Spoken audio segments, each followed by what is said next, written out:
ميعادنا النهاردة في الأساس رقم 5، وهو الصبر. هقول لكم قصة الأول. مش عارفة انتوا بتحبوا القصص أكيد يعني. لو انت طول وانت واقف قدام اللبن وبتغليه، مش بيفور عادي، مش بيغلي. مجرد ما احنا بنلفت نظرنا ورا بنسمع صوت الفوران على طول. هو ده اللي بيحصل.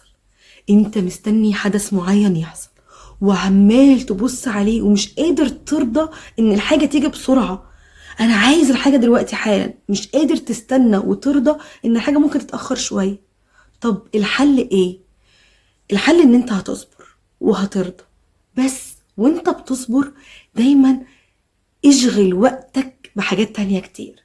انا مستني الحدث ده، نفسي في الشغلانة دي، بس والشغلانة دي نفسي فيها تيجي، انا شاغل بالي ووقتي بحاجات كتيرة تانية. فانت شاغل بالك وانت واقف قدام اللبن، بتقرا حاجة وتبص عليه لحظة، وترجع تعمل حاجة في الموبايل وتبص عليه لحظة، وترجع بسرعة حالا وانت واقف قدامه مستنيه. مفيش مشكلة، بس بعمل كذا حاجة in parallel وانا مستنيه. ده يخلي المعاناة تعدي بشكل اقل.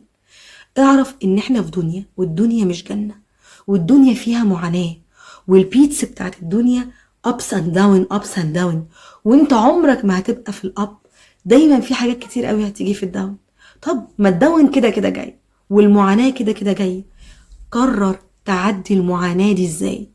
قرر تعديها بألم وسخط وعدم رضا، ولا هتعديها وانت راضي وسعيد، وانا عارف ان كده كده يا رب لازم اصبر، وانا عارف ان كده كده يا رب ان هي هتجيلي لو هي فيها الخير ليا، فانا هعمل حاجات كتيرة قوي in parallel.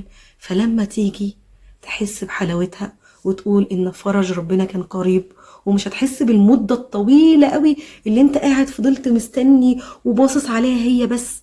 لا، هتبقى في حاجات كتير قوي كمان عملتها وتعلمتها وانت مستنيها، ولما تيجي تقول الحمد لله فعلا ان هي ما جاتش في وقتها، وانها جات النهارده بعد ما انا عملت كتير قوي قوي في نفسي وفي حياتي لغايه ما هي تيجي. ويبقى ده الاساس الخامس بتاعنا، هو اصبر.